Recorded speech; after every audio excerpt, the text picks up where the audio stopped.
సమస్యలు, ఏంటి శోధనలు, ఏంటి శ్రమలు, ఏంటి కష్టాలు, ఏంటి అవమానాలు, ఏంటి నిందలు, ఏంటి ఇరుకులు, ఏంటి ఇబ్బందులు, అవే తుఫాన్లు అంటే ఏంటి ఏంటి ఏంటి ఏంటి ఏంటి అని అంటున్నావు. ఆ పరిస్థితులు నువ్వు చూస్తున్నావు. నీ జీవితంలో ఎదురైన ఆ కష్టమైన తుఫానుని, ఆ శోధనైన తుఫానుని, ఆ శ్రమైన తుఫానుని, ఆ బాధలైన తుఫాను నువ్వు చూస్తున్నావు. తుఫాను చూస్తున్నావు కాబట్టి ఆ తుఫాను భయపెడుతుంది. నువ్వు తుఫాను చూస్తున్నావు కాబట్టి ఆ తుఫాను భయపెడుతుంది కదా. ఆ తుఫాను చూస్తున్నావు, ఆ తుఫాను కలవరపరుస్తుంది. ఏ తమ్ముడు, ఏ చెల్లె, ఈ రాత్రి నీ బ్రతుకులో నేర్చుకో. నీ జీవితంలో చెలరేగిన తుఫానులు, నీ కుటుంబంలో చెలరేగిన తుఫానులు, మినిస్ట్రీలో చెలరేగిన తుఫానులు నువ్వు చూస్తున్నా కానీ ఆ తుఫానుని కలగచేసే తుఫాన్లో వచ్చిన దేవుని నువ్వు చూడట్లా. నీ బ్రతుకులో ఆ తుఫాను చూసినంతసేపు ఆ తుఫాను అట్టే ఉంటుంది. అది ఆగదు, అది నిమ్మళించదు కదా. మరి ఏం చేయాలన్నా, నా దేవుడు తుఫానులో సుడిగాల్లో వచ్చే దేవుడు కాబట్టి ఇక మీద నుంచి నీ బ్రతుకులో తుఫాను చూడకుండా ఆ తుఫానుని కలగచేసి తుఫానులో ఎందుకు వచ్చి నిలబడిన దేవుణ్ణి చూడు. హల్లెలూయా. అయ్యా నన్ను క్షమించయ్యా, తప్పు అయిపోయింది అయ్యా, నన్ను మన్నించయ్యా అని ఆయన కాళ్ళ మీద పడిపో. ఒప్పుకో, కప్పుకోవద్దు, కఠినపరుచుకోవద్దు, లొంగిపో, శ్రమ వంచు, వంగిపో, సరెండర్ అయిపో. ఇంతవరకు నీ బ్రతుకులు చెలరేగిన తుఫాన్లు ఆగకుండా అవి అలాగనే ఉన్నాయి కదా. ఈ రాత్రి గనక నువ్వు తుఫాను చూడకుండా తుఫాన్లో వచ్చిన యేసుని చూచి నువ్వు లొంగిపోతే, అప్పగించుకుంటే, ఈ రాత్రి ఈ మీటింగ్ ముగించే లోపలే ఆ తుఫాన్లు ఆగిపోబోతున్నాయి. ఆ తుఫాన్ నిమ్మలంగా పోతున్నాయి. ఆ తుఫాన్లు అణిగిపోబోతున్నాయి. ఒక గొప్ప ప్రశాంతత, సమాధానం, నెమ్మదిని నీ జీవితంలో, కుటుంబంలో, నీ మనసులో నా దేవుడు కలుగజేయబోతున్నాడు. 96 సంవత్సరం అది. మా నాన్నగారి సేవకుడు. ఆయన చిన్నప్పుడు చనిపోయాడు కాబట్టి భయం లేకుండా బ్రతికాం మేము. 12 సంవత్సరాల వయసులోనే లోకమంతా తిరిగేసాం. అంటే లోకంలో ఉన్నవన్నీ చేసేసాం. పౌలు అంటాడు, పాపంలో ప్రధాన పాపిని. కాదు కాదు, నేను ప్రధాన పాపిని. 12 ఏళ్ళకే లైఫ్ స్పాయిల్. అన్నీ చేసాం. చేయని అంటే ఏమీ లేదు. చెప్పుకోలేడు, సిగ్గుచ్చాడు, అసహ్యం. ఇప్పుడు ప్రజెంట్ అన్ని భాషలు మాట్లాడి నోరేది, ఆ నోటితో ఈ మాట్లాడకూడదు. అయితే స్తోత్రం. దైవజనులు చెప్పారు, రేపు బాబు మీ నాన్న పెద్ద సేవకుడు అంటే నేను పండిట్ పుత్ర శుద్ధ సొంట, పండిట్ పుత్ర శుద్ధ సొంట. మా నాయన సేవకుడే, నేను సొంటని, నేను పనికిరానని చెప్పాను దేవుడికి. ఆ తర్వాత ఒక తుఫాను చెలరేగింది నా జీవితంలో. ఏంటి ఆ తుఫాన్ అంటే సైకలాజికల్ డిప్రెషన్, మానసిక ఆందోళన, మానసిక వ్యాధి. ఎన్ని హాస్పిటల్కి వెళ్ళాం, నయం కాల. ఎంతమంది సైకలాజిస్టులు కలిసాం, నయం కాల. ఎన్టీ రామారావు ఆంధ్రప్రదేశ్లో మద్యపానాన్ని నిషేధించాడు, బ్రాంతిని ఎత్తేసాడు. ఎవరో చెప్పారు మందు కొడితే ఆ డిప్రెషన్ నుంచి బయటపడతామని. చెన్నైకి వెళ్ళి మందు కొట్టాం, అయినా తగ్గాలి తెలుస్తుంది. ఇంకా ఆఖరికి నా జీవితంలో చెలరేగిన తుఫాను, ఆ తుఫాను చూస్తూ నేను జీవిస్తున్నాను.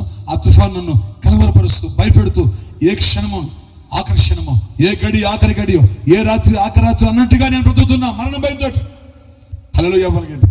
అయితే 96 సంవత్సరం ఒక రోజు నా ప్రియమైన దేవుని పిల్లారా, తుఫాను చూడడం మానేసి ఆ తుఫాన్లో నా దగ్గరికి వచ్చిన దేవుని చూశాను. ప్రభువా, ఎన్నోసార్లు నన్ను పిలిచావు, నేను లోబడలా, నన్ను క్షమించిన ఆయన, నన్ను బ్రతికించిన ఆయన, ఈ డిప్రెషన్ నుంచి, ఈ తుఫాన్ నుంచి నన్ను విడిపించడం అని చెప్పేసి దేవుని పాదాలు పట్టుకుని ఏడ్చి కన్నీళ్ళు కార్చి నేను చేసిన పాపాలన్నిటి ఒప్పుకొని సరెండర్ అయిపోయా దేవునికి. ఎప్పుడైతే లొంగిపోయానో తుఫాన్ ఆగిపోయింది.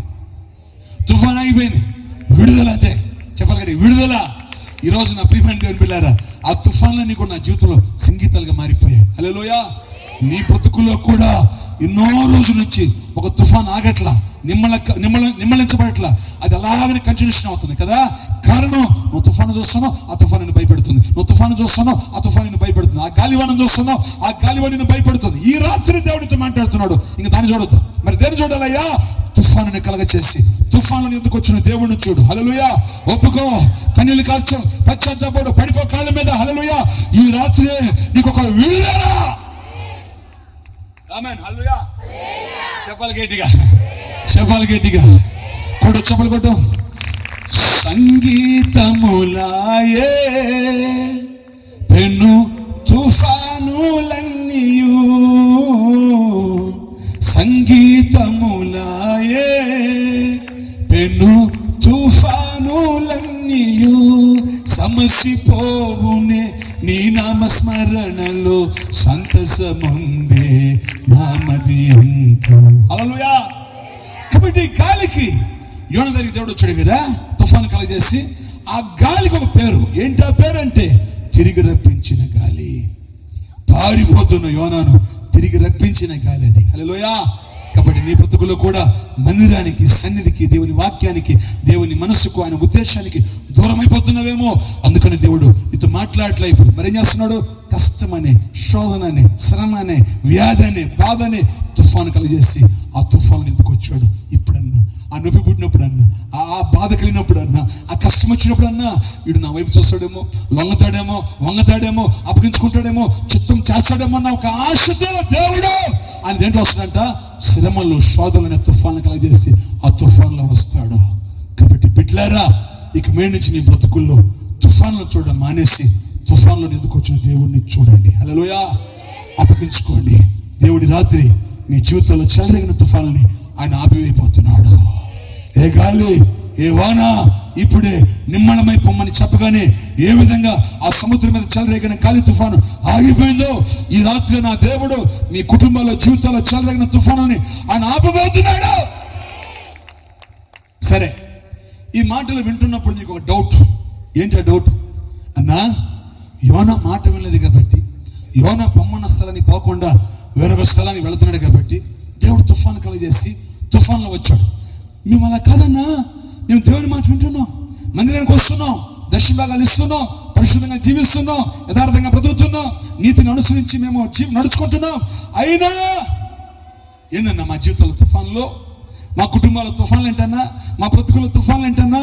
యోనా అంటే తప్పు చేశాడు కాబట్టి దేవుడు తుఫాను కలగజేసి తుఫాన్లో వచ్చాడు. మా జీవితంలో మేమే తప్పు చేయట్లా, ఏ తప్పు చేయబడిన తుఫాన్లు వస్తున్నాయి. ఏంటన్నా ఈ తుఫాన్లో? చెప్పంటారా? ఒక రోజున ధోని అమరములో వేసి నిద్రపోతున్నాడు. శిష్యులు 12 మంది ధోని నడిపిస్తున్నారు. ఉన్నట్టున్న గాలి చెలరేగింది. హల్లెలూయా. ఒక తుఫాన్ వచ్చింది. ఒక తుఫాన్ వచ్చింది. గమనించండి, ఆ ధోనిలో యేసు ఉన్నాడు, శిష్యులు ఉన్నారు కదా. ఇప్పుడు నేనంటాను, ఆ ధోనిలో యేసు ఉన్నాడు, అయినా తుఫాన్ వచ్చింది. ఈ తుఫాన్ని కలగజేసిన దేవుడు కాదు, ఈ తుఫానును కలగజేసిన వాడు దేవుడు కాదు. మరో చెప్పండి, వాడే గాలోడు. వాడి పేరు ఏం పేరు? గాలోడు. దెయ్యాలు పట్టుకున్న వాళ్ళు మా చర్చి ప్రార్థన మందిరాలు తీసుకొస్తారు. ఏమైందమ్మా వాడికంటే వాళ్ళు ఏమంటారు? గాలి పట్టుకుని సార్, వాడికి గాలి పట్టుకుంది అంటే సాతాను గాడికి ఉన్నటువంటి ఎన్నో పేర్లలో ఒక పేరు వాడు గాలోడు. కొన్నిసార్లు మనలో ఆయన నమ్మకంగా, యథార్థంగా, పరిశుద్ధంగా ఆయనకి భయపడుతూ, ఆయన ప్రేమిస్తూ, అన్ని విషయాల్లో ఆయన చిత్తాన్ని నెరవేరుస్తూ మనం సాగిపోతున్నప్పుడు మన జీవితాల్లో, మన మార్గాల్లో, మన కుటుంబాల్లో, సంఘాల్లో కొన్నిసార్లు తుఫాన్లు చెలరేగుతాయి. ఈ తుఫాన్లు కలగజేసిన వాడు దేవుడు కాదు, మరెవరు? వాడి పేరు సుడిగాలి. గమనించండి, వాడు తుఫాన్లు కలగజేసినప్పుడు మనకి ఎట్లుంటుందంటే ఇంకేముంది మునిగిపోయింది, పగిలిపోయింది, వాడ పగిలిపోయింది, నీళ్ళు వచ్చేసి ఇంకంతా అయిపోయింది అన్నట్టుగా ఉంటుంది కదా. అయితే నేనంటాను, నీ ధోనిలో అంటే నీ లైఫ్లో, నీ జీవితంలో, నీ కుటుంబంలో, నీ మినిస్ట్రీలో నా దేవుడు ఉన్నంత వరకు, ఆయనలో నువ్వు ఉన్నంత వరకు వాడు కలగజేసే తుఫాన్ల వలన నీకు కానీ, నీ ఇంటికి కానీ, నీ బిడ్డలకు కానీ, నీ సంఘానికి కానీ సత్రం ఏ హాని జరగనివాడు, మునిగి పోనివాడు, మొక్కలు కానివాడు, పట్టుకొని పోనివాడు, ఏ నష్టాన్ని జరగనివాడు. కారణం నేనంటాను, లోకంలో ఉన్నవాడి కంటే నీలో ఉన్నవాడు గొప్పవాడు. ఆయన పేరు ఈ రాత్రి నేను ప్రకటిస్తున్నా, నజరేయుడైన యేసయ్య. కొట్టో చెప్పలమ్మా. హల్లెలూయా. కొన్నిసార్లు ఆయనలో మనలో ఆయన ఏకమై మిళితమై ఉన్నప్పుడు వచ్చే తుఫాన్లు అవి ఆయన వల్ల కలిగినవి కాదు, వాడి వల్ల కలిగేవి. బైబిల్ బాగు నిబ్బరంగా ఉండు. ఏం కాదు. ఆయన అన్నాడు కదా, 5 పిచ్చుకల్లో 2 కాసులకి అమ్మబడ్డాయి, అయితే వాటిలో ఒకటి కూడా దేవుని ఎదుట మరవబడదు అన్నాడు. 2 కాసులు విలువన్న పిచ్చుకలు చచ్చిపోవాలంటే దేవుడు పర్మిషన్ ఇవ్వాలి. ఆ 2 కాసులే కదా అని అనుకోవాలైన. అది 2 కాసులైనా, పిచ్చుకలైనా, విలువ లేనివైనా అవి చావాలంటే ఆయన పర్మిషన్ ఉండాలా. మరి నీ విలువ ఎంత? 3 కాసులా, 2 కాసులా, 10 కాసులా? కాదు. నీ వాల్యూ ఎంత చెప్పంటావా? నీ విలువ ఎంత అంటే యేసయ్య తన తన రక్తాన్ని ఆఖరి పొట్టు వరకు ధారపోసి కొన్నాడు. హల్లెలూయా చెప్పాలి గట్టిగా. రక్తం అంటే అర్థం ప్రాణం. ప్రాణాన్ని ధారపోసి విమోచన క్రయధనంగా శిలువలో అర్పించి వెల చెల్లించి నిన్ను కొన్నాడు ఆయన. కాబట్టి నీ విలువ ఎంతంటే యేసయ్య ప్రాణం అంతా. కొడో చెప్పట్లా. హల్లెలూయా. 2 కాసులు విలువ చేసే పిచ్చుకులు చావాలంటే ఆయన పర్మిషన్ ఉండాలా. ఇప్పుడు నేనంటాను నీ వాల్యూ ఆయన ప్రాణం అంతే కదా, ఆయన ప్రాణం అంతే కదా, నువ్వు ఆయన ప్రాణం కాబట్టే కదా తన ప్రాణాన్ని అర్పించాడు. మరి నేనంటాను నీ తల వెంట్రుకలో ఒక వెంట్రుక కూడా ఓడిస్తాడా. భయపడబాకు, కలవరపడబాకు, నో టర్న్ బ్యాక్, వెన్ను చూడబాకు, కృంగిపోవాకు, ధైర్యంగా ఉండు, నిబ్బరంగా ఉండు. విశ్వాసం కర్త దాన్ని కొనసాగించబడిన యేసు వైపు చూస్తూ నీ ఎదుట ఉంచబడిన పరుగు పందెములో ఓపికతో పరిగెత్తు, సాగిపో. హల్లెలూయా చెప్పాలి గట్టిగా.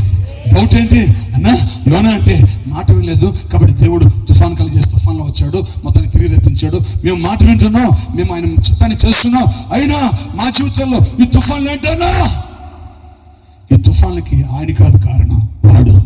అయినప్పటికీ కూడా నీళ్ళు ఆయన ఉన్నంత వరకు వాడి వలన ఎదురయ్యే ఆ తుఫాన్ల వలన నీకే నష్టం జరగదు. కొన్నిసార్లు నీకేముందులే అంత అయిపోయింది అన్నట్టు అనిపిస్తుంది. ఏం కాదు, కొడు చప్పలు కొట్టు. నా జీవిత యాత్రలో ఎన్నో తుఫానులు, నా జీవిత యాత్రలో ఎన్నో తుఫానులు, అయినా నా యేసు నా తోడయ్యుండగా, అయినా నా యేసు నా తోడయ్యుండగా, తుఫాను నాపి కెరటాల నడచి నడిపించును నా యేసయ్యా, తుఫాను నాపి కెరటాల నడచి నడిపించును నా యేసయ్యా. హల్లెలూయా చెప్పాలి గట్టిగా. కాబట్టి బిడ్డలారా, ఈ రాత్రి మనం చదువుకున్న మూలవాక్యం ఏంటంటే, మనం ఆరాధిస్తున్న మన దేవుడు తుఫానులో సుడిగాలిలో వచ్చే దేవుడు. మొట్టమొదటిగా ఆయన యోనా దగ్గరికి తుఫాన్లో వచ్చాడు. ఎందుకు వచ్చాడు? పారిపోతున్నా, సొంతం దూరం అయిపోతున్నా, లోకంలో కలిసిపోతున్నా యోనాను తిరిగి రప్పించడం కోసం ఆయన తుఫాన్లో వచ్చాడు. కాబట్టి మొదటి గాలి పేరు సొంతం తిరిగి రప్పించే.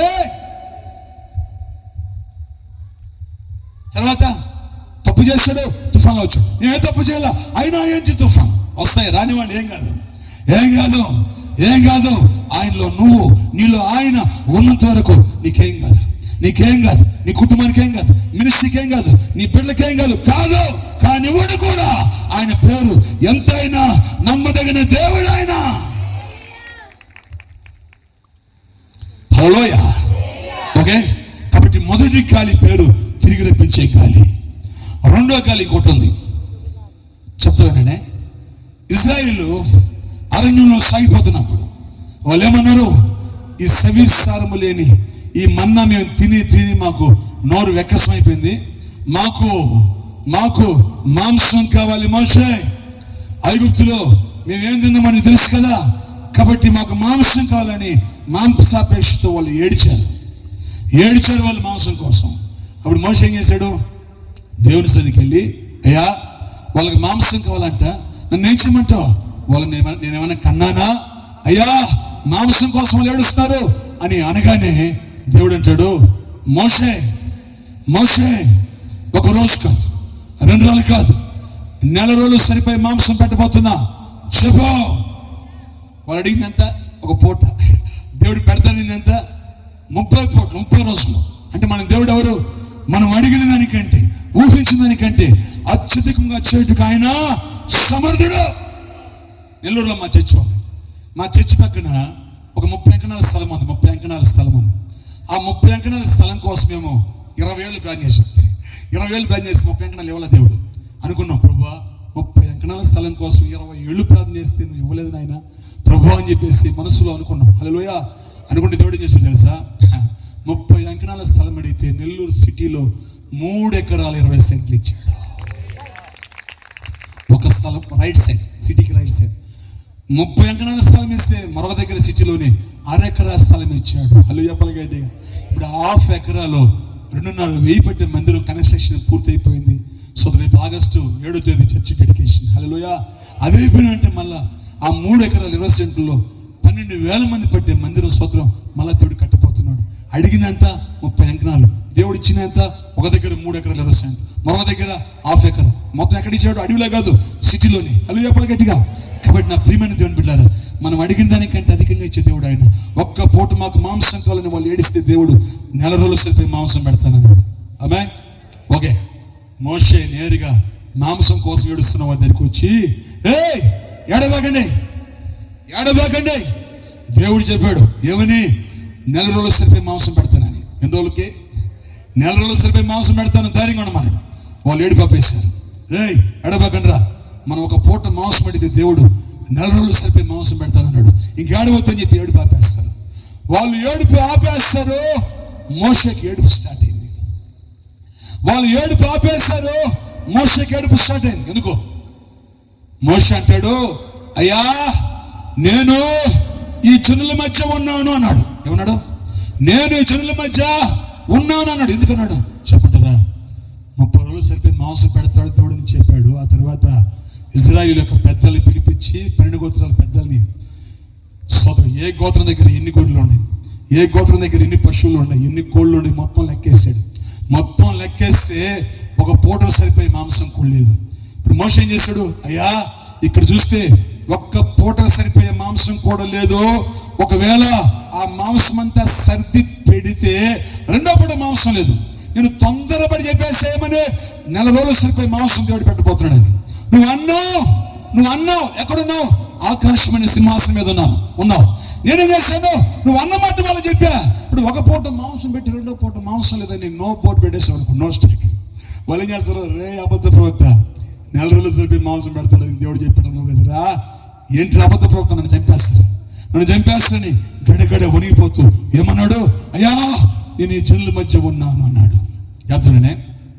అప్పుడు దేవుడు ఏం చేశాడంటే, యెహోవా సన్నిధిలో నుంచి, ఎక్కడి నుంచి అంట? సియోన్లో నుండి ఒక గాలి బయలుదేరి సముద్రం మీదకి వచ్చింది. హల్లెలూయా. ఒక గాలి బయలుదేరి సముద్రం మీదకి వచ్చింది. ఆ గాలి సముద్రం మీదకు రాగానే ఏం జరిగింది? రెక్కలు కలిగిన పూరేళ్ల పక్షులు అరణ్యములో ప్రయాణం చేస్తున్న ఇజ్రాయెల్ యొక్క గుడారముల చుట్టూ ఒక మనుషుడు ఒక దినమంతా ప్రయాణం చేసుకుంటూ వెళితే ఎంత దూరం వెళతాడో అంత దూరం 2 మూరలు తుచ్చి వ్రాలి పడ్డాయి. కొట్టో చెప్పాలమ్మా. హల్లెలూయా చెప్పాలి గట్టిగా. ఇప్పుడు నేనంటాను, గాలిని విసరి చేశాడు సముద్రం మీదకి. గాలిలో ఆయన వచ్చాడు. ఆ గాలిలో ఆయన వచ్చి ఏం చేశాడు తెలుసా? ఆయన ప్రజల ఆశను, ఆయన ప్రజల ఆకలిని ఆయన తీర్చాడు. ఆశ్చర్యం చెప్పంటారా? సముద్రంలో నుంచి సముద్రంలో చేపలు ఉంటాయి, సముద్రంలో రొయ్యలు ఉంటాయి కదా, తిమింగలాలు ఉంటాయి, సముద్రంలో పక్షులు ఉండవు.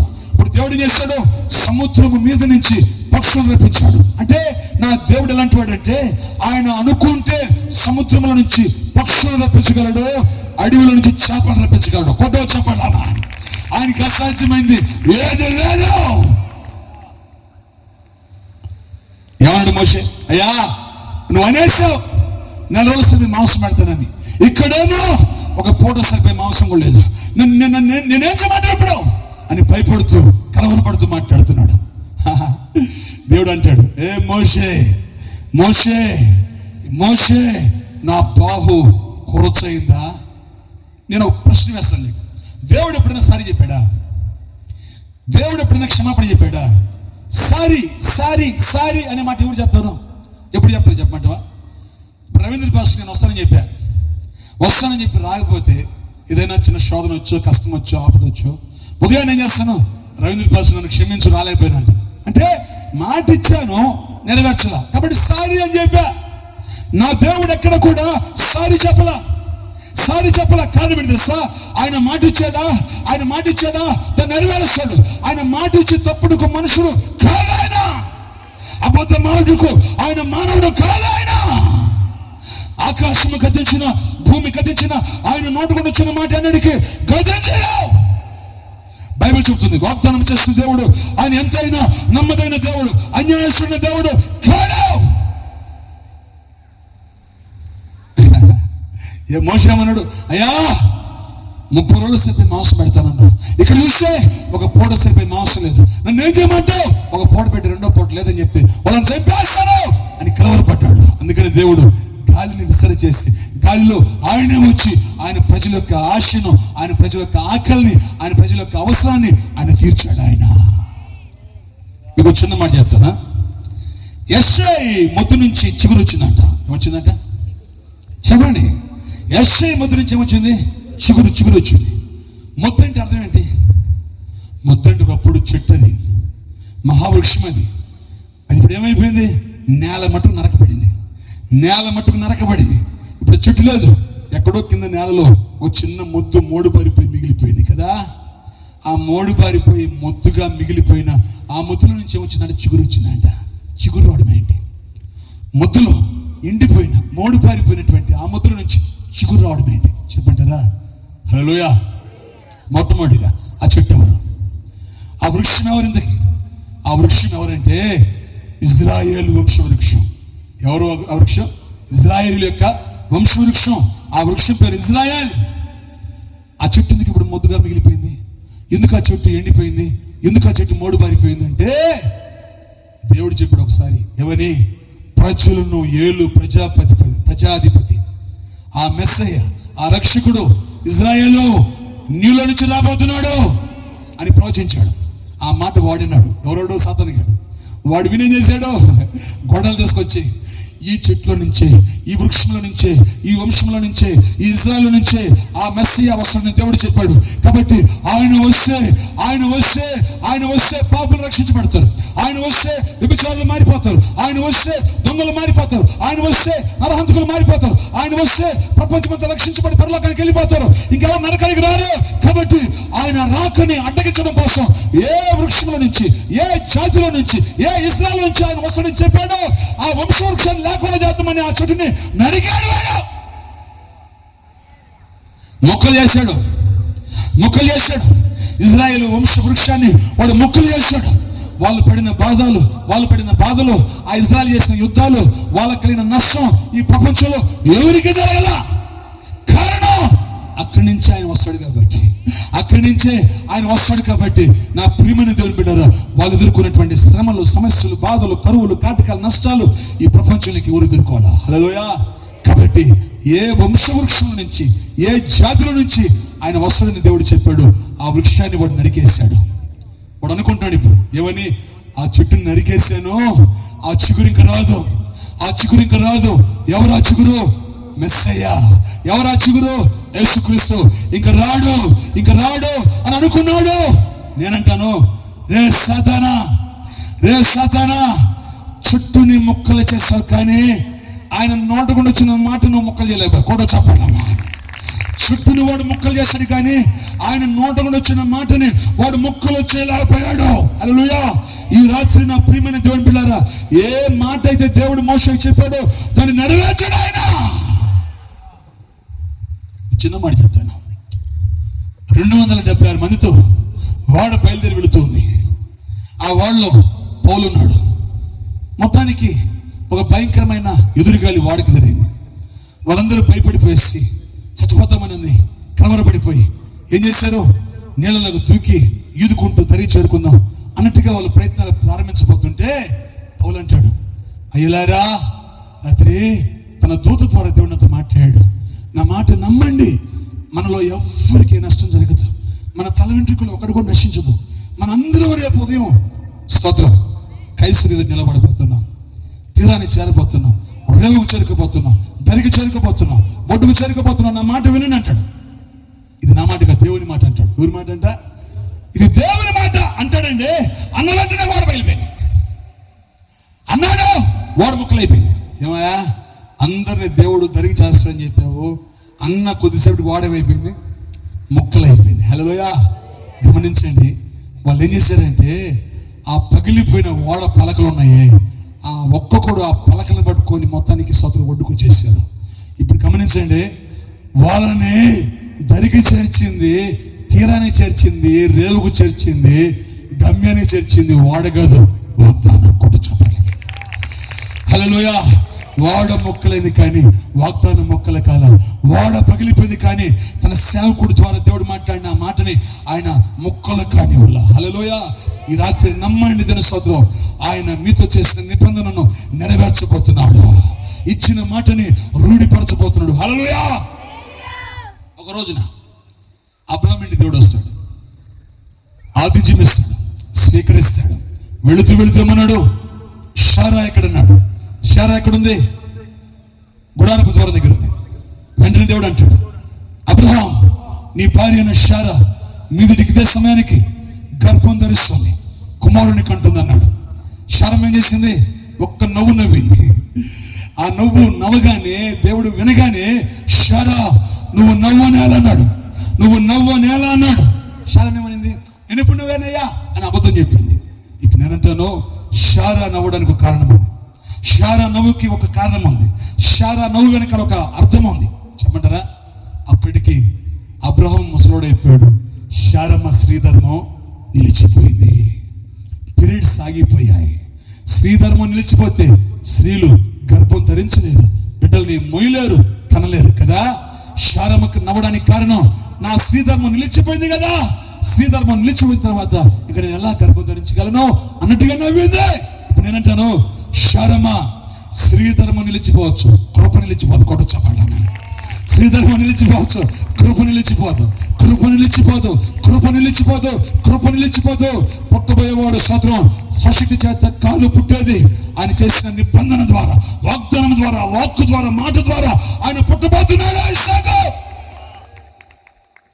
హల్లెలూయా. చెప్పాలి గట్టిగా. కాబట్టి 25 years బ్యాక్ దేవుడు అబ్రహాంతో ఏ వాగ్దానం చేశాడో ఆ వాగ్దానాన్ని అసాధ్యం అనుకున్న టైంలో, నిరీక్షణకు ఆధారం లేని సమయంలో దేవుడు నెరవేర్చాడు. ఇశ్రాయేలు నాకు మాంసం కాలున్నప్పుడు దేవుడు గాలిని విసరి చేసి ఆ గాలిలో ఆయన సముద్రం మీదకి వచ్చి వారి ఆశను, వాళ్ళ అవసరాన్ని, వాళ్ళ ఆకలిని తీర్చి తృప్తిపరిచాడు. ఈ రాత్రి నా ప్రియమైన దేవుని బిడ్డలారా, రెండవ గాలికి ఒక పేరు పెడుతున్నా. రెండవ గాలికి ఒక పేరు పెడుతున్నా. ఏంటి గాలి? ఆకలి తీర్చే గాలి. చెప్పండి, ఏం గాలి ఇది? ఆకలి తీర్చే గాలి. ఇది ఆకలి తీర్చే గాలి. ఇది ఆకలి తీర్చే గాలి. ఇది ఆశను తీర్చే గాలి. ఇది కోరికను తీర్చే గాలి. ఇది అవసరాన్ని తీర్చే గాలి. ఆయన ప్రజలు ఆకలి, అవసరాన్ని, ఆశను తీర్చడం కోసం ఆయన గాలిని విసరి చేసి ఆ గాలిలో ఆయనే వచ్చి వాళ్ళ ఆశను తీర్చాడు. ఆయన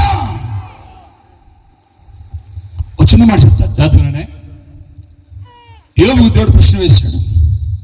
యోబుకు దేవుడు ప్రశ్న వేశాడు. ఏంటా ప్రశ్న? యోబు, తిండిలాగా తిరుగులాడచ్చు.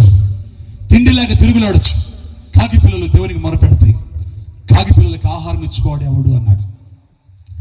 కాకి పిల్లలు దేవునికి మొరపెట్టినప్పుడు ఆ కాకి పిల్లలకు ఆహారం ఇచ్చేవాడు ఎవడో చెప్పు అన్నాడు. ఎవరితోటి? యోబుతోటి. దానికి ఆన్సర్ 147 వెళ్తున్నామని ఏముంది? పశువులకును అరచుచుండు పిల్ల కాకులకును ఆయన ఆహారం ఇచ్చేవాడు. అక్కడేమో కాకి పిల్లలకి ఆకలైనప్పుడు ఆ పిల్లలు దేవునికి మొర్ర పెట్టినప్పుడు వాటికి ఆకలి తీర్చేది ఎవరు, ఆహారం పెట్టేది ఎవరు అన్నాడు. ఇక్కడేమో అరచుచుండు పిల్ల కాకులకు ఆయనే ఆహారం ఇచ్చేవాడు అన్నాడు. ఓకే, మత్తయి మనం గమనిస్తే ఆకాశ పక్షులను చూడండి. అవి విత్తవు, కోయవు, గరిసెల్లో దాచుకో, కొట్టల్లో కూర్చోకో.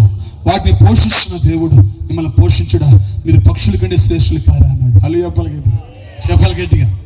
నేను నా సేవకు వచ్చిన ప్రారంభ దినాల్లో అన్నం లేదు. నెలకు 400 రూపాయలు చేతులు నాకు తెలుసు. అమ్మని, భార్యని, చెల్లి కొడుకుని ఇంతమందిని పోషించాలి. నేనేం చేశాను?